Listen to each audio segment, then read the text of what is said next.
It's St. Patrick's Day, which means everybody gets to listen to Irish music all day today. But maybe this year you want to listen to more than just Dropkick Murphys and Flogging Molly, because after all, that's not really Irish music, right? That's American rock music that is Celtic themed. So here's my suggestion, starting out with the great-granddaddies of them all, the Cheiftains. So right after World War II, this guy named Sean O'Rita, he was an Irish composer. He started this thing called Ceoltóirí Cúlan.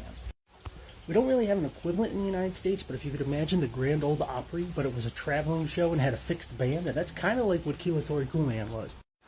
See, at the time, the only way that you could hear that Irish folk music, that jigs and reel stuff, was to go to see amateur musicians shred it down at a party, or at a jam session, or at a bar on a weekend.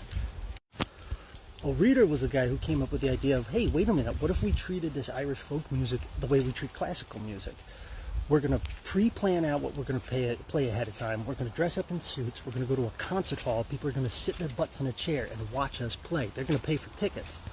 It was a crazy idea, but it worked. It was really successful. So in the 1950s, he had his little group of traveling musicians, and in the 60s, a couple of them split off and formed their own act, and that was called the Cheiftains.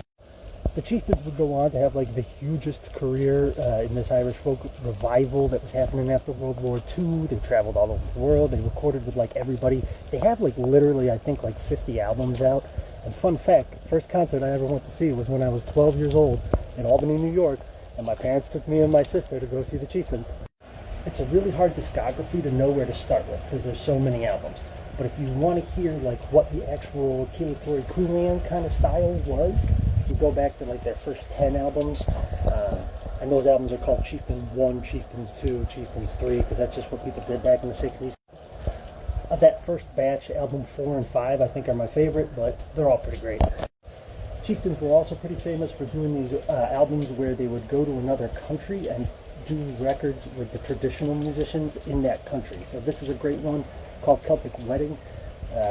It is the Cheiftains plus a bunch of traditional musicians from northern France. This album I really like. It's called Santiago. It's with a bunch of Spanish musicians and Spanish Roma musicians. And then, of course, the Cheiftains, Another Country, which is their album where they came to America and recorded with Appalachian and country musicians. The Cheiftains model was really successful, and there's a lot of bands worth checking out that are kind of following in the footsteps of the Cheiftains. Like the Bothy Band, which was basically Boomer Cheiftains. Dervish, which was Gen X Cheiftains. And the Bonnie Men, which is Millennial Cheiftains. These are the bands that Americans are trying to sound like when Americans are trying to sound Irish.